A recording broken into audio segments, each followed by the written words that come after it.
Φίλες και φίλοι, καλησπέρα σας. Καλώς ήρθατε σε μία ακόμα εκπομπή Focus στις εκλογές. Εδώ που κάνουμε μία πρώτη γνωριμία με τους περισσότερους υποψήφιους δημοτικούς συμβούλους.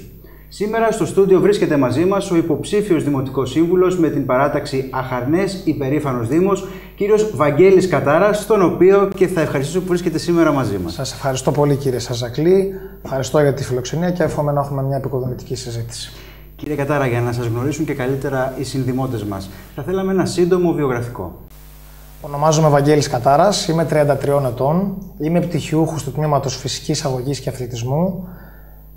Δραστηριοποιούμε επαγγελματικά στις Αχαρνές, μένω μόνιμα στις Αχαρνές, όπου διατηρώ ένα κατάστημα στην κεντρική πλατεία των Αχαρνών, στην καρδιά της πόλης μας. Ο πατέρας μου είναι ο Γιώργος Κατάρας, γνωστός και ως Καραφάκης, και η μητέρα μου η Κατερίνα Γκίκα, η οποία ευτυχώς δεν της κολλήσαμε κάποιο παρατσούκλι. Ποια είναι τα βασικά στοιχεία που σας χαρακτηρίζουν? Κοιτάξτε, δεν θέλω να περευτολογώ. Νομίζω ότι αυτό θα ήταν καλύτερα να το κρίνει ο κόσμος που με γνωρίζει. Κύριε Κατάρα, είναι η πρώτη φορά που συμμετέχετε στα κοινά? Όχι, έκανα τα πρώτα μου αυτοδιοικητικά βήματα το 2019, όπου δεν κατάφερα να εκλεγώ λόγω της ιδιαιτερότητας του εκλογικού νόμου. Παρ' όλα αυτά, παρέμεινα ενεργός και δραστήριος στην τοπική κοινωνία μας. Τι ήταν αυτό λοιπόν που σας έκανε και το 2019 αλλά και τώρα να θέσετε υποψηφιότητα για δημοτικό σύμβουλος? Καταρχάς, αγαπώ την ενασχόληση με τα κοινά, η οποία δεν ξεκινάει σήμερα και ούτε θεωρώ ότι εξαντλείται με μια υποψηφιότητα στις δημοτικές εκλογές. Όπως κάθε υποψήφιος, θέλω να προσφέρω στον τόπο μου, έχοντας πλήρη επίγνωση των υποχρεώσεων και ευθυνών που έχει η τοπική αυτοδιοίκηση. Κύριε Κατάρα, γιατί ζητάτε την ψήφο των συνδημοτών σας?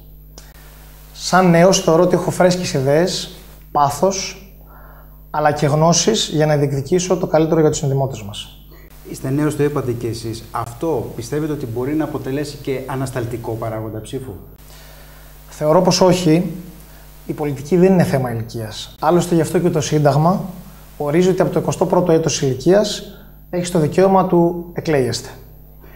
Άλλωστε, οι νέοι μπορούν να συμβάλλουν με την ενέργειά τους, τις φρέσκες ιδέες και να δώσουν προοπτική στο Δήμο μας, και οι παλιότεροι με την εμπειρία και τη σοφία τους. Και είναι εδώ για να διορθώνουν και τα όποια νεανικά λάθη κάνουν. Και η προσωπική γνώμη είναι ότι το Δημοτικό Συμβούλιο θα πρέπει να απαρτίζεται από όλες τις γενναίες για να υπάρχει καλύτερη ταύτιση απόψεων από την τοπική μας κοινωνία. Εάν και εφόσον εκλεγείτε δημοτικό σύμβουλος και σας το ευχόμαστε, ποιος θα είναι ο τομέας που θα θέλατε να ασχοληθείτε?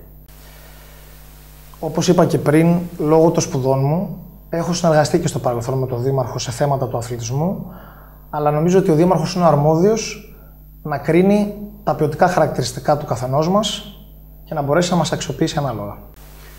Ποια θεωρείτε τα δύο σημαντικότερα προβλήματα του Δήμου μας και τι θα κάνετε εσείς προσωπικά, στο κομμάτι που σας αναλογεί βέβαια, και η παράταξη στην οποία μετέχετε? Αναμφίβολα η παραβατικότητα. Βέβαια όμως δεν είναι στο βαθμό που παρουσιάζεται. Θα πρέπει να σταθούμε στα θετικά, όπως για παράδειγμα στο να αναδείξουμε πολιτιστικά και αρχαιολογικά σημεία αναφοράς της πόλης μας. Και θα γίνω πιο συγκεκριμένος. Έχω κάνει προτάσεις, όπως για παράδειγμα μια ποδηλατική διαδρομή με πρόσημο ιστορικό και πολιτιστικό, όπου μπορούμε στο Θολωτό Μικηναϊκό Τάφο, στον Τύβο του Σοφοκλή και στο Αδριάνιο Υδραγωγείο να γίνει μια πολύ ωραία διαδρομή για την ανάδειξη των αρχαιολογικών χώρων. Και άλλες πάρα πολλές προτάσεις, τις οποίες ευχαρίστως θα τις αναλύσουμε. Γιατί επιλέξατε τη συγκεκριμένη παράταξη? Θεωρώ ότι δεν ήταν τυχαίο. Σίγουρα δεν ήταν τυχαίο. Ο Δήμαρχος μετά από πολλές δεκαετίες, επιτέλους έχουμε έναν Δήμαρχο αξιόλογο, αλλά πάνω απ' όλα άνθρωπο.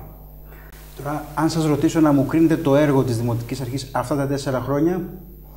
Βεβαίως. Είχαμε την ατυχία να έχουμε την περίοδο του COVID. Παρ' όλα αυτά, έγιναν μεγάλα και σημαντικά έργα υποδομής, αλλά και έργα μικρότερης κλίμακας, τα οποία βελτιώνουν την καθημερινότητά μας. Για παράδειγμα, βλέπουμε στην καθαριότητα, βλέπουμε τη διαχείριση αδέσποτων ζώων, βλέπουμε οδοποιίες, βλέπουμε παιδικές χαρές, βλέπουμε πάρκα, ενώ μπορώ να σας πω με σιγουριά ότι υπάρχει σχέδιο για την επόμενη πενταετία, ώστε επιτέλους το Μενίδη να αλλάξει ριζικά αυτή την εικόνα που έχει.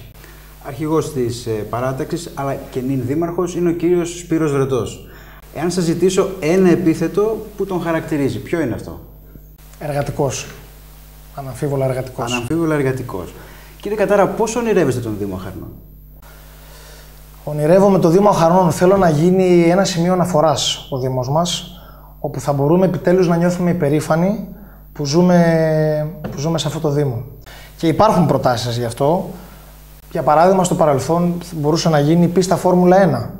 Φανταστείτε πόσος κόσμος από όλο τον πλανήτη θα ερχόντουσαν εδώ στους Αχαρνές. Υπόδρομος και άλλες πολλές προτάσεις.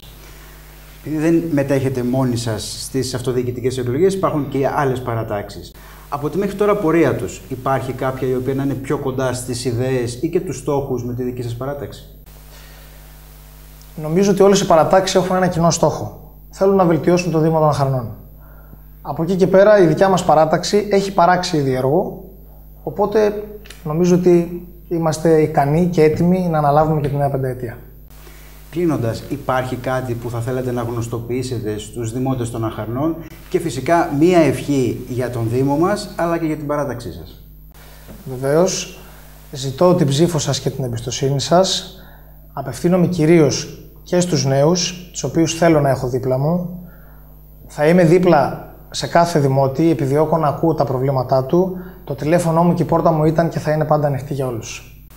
Κύριε Κατάρα, να σας ευχαριστήσουμε που βρεθήκατε σήμερα εδώ μαζί μας, να σας ευχηθώ υγεία πάνω απ' όλα και δύναμη και κουράγιο στον δύσκολο δρόμο που θα ακολουθήσετε από εδώ και πέρα. Σας ευχαριστώ πολύ, καλή συνέχεια και σε εσάς.